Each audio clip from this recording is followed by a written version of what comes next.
Hello సాక్షి.కామ్కు స్వాగతం. 7 దశల సార్వత్రిక ఎన్నికలకు కొన్ని రాష్ట్రాల అసెంబ్లీ ఎన్నికలకు ఇప్పటికే షెడ్యూల్ విడుదలైన విషయం అందరికీ తెలిసిందే.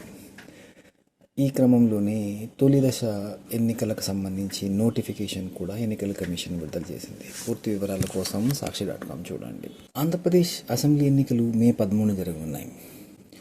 ఈ ఎన్నికలకు ప్రచారానికి సంబంధించి అధికార పార్టీ వైఎస్ఆర్సీపీ సమాయత్తమవుతోంది. ఇందులో భాగంగా మేమంతా సిద్ధం పేరుతో వైఎస్ జగన్మోహన్ రెడ్డి పార్టీ నాయకులు ఈ నెల 26వ తేదీ నుంచి బస్సు యాత్ర చేపట్టనున్నారు. పూర్తి వివరాలు సాక్షి.కామ్లో. దేశంలోని అతిపెద్ద క్రీడల పండుగగా చెప్పుకునే ఇండియన్ ప్రీమియర్ లీగ్ ఇంకో 2 రోజుల్లో స్టార్ట్ అవుతోంది. ఈ పోటీలో ఇప్పటిదాకా 3 జట్లు ఫైనల్స్ వరకు వచ్చాయి, కానీ ట్రోఫీ మాత్రం సాధించలేకపోయాయి. ఈ ధోరణి ఈసారైనా మారుతుందా? వేచి చూడాలి. సాక్షి.కామ్లో పూర్తి వివరాలు చూడొచ్చు. వైఎస్ఆర్సీపీ ఆంధ్రప్రదేశ్ అసెంబ్లీ ఎన్నికల్లో కొత్త ఒరవడికి శ్రీకారం చుట్టింది.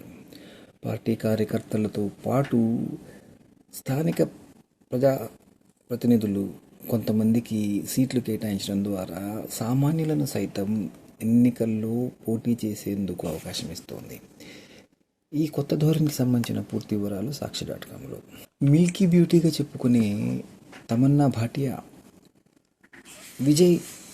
యాక్టర్ విజయ్లు ప్రేమలో పడ్డ విషయం చాలా కాలంగా అందరికీ తెలిసిన విషయమే అయినప్పటికీ వీళ్ళు పెళ్ళెప్పుడు చేసుకోబోతున్నారన్న వార్త తాజాగా కొన్ని పుకార్లు పడుతున్నాయి. పూర్తి వివరాలు సాక్షి.కామ్ సినిమా సెక్షన్లో చూడొచ్చు.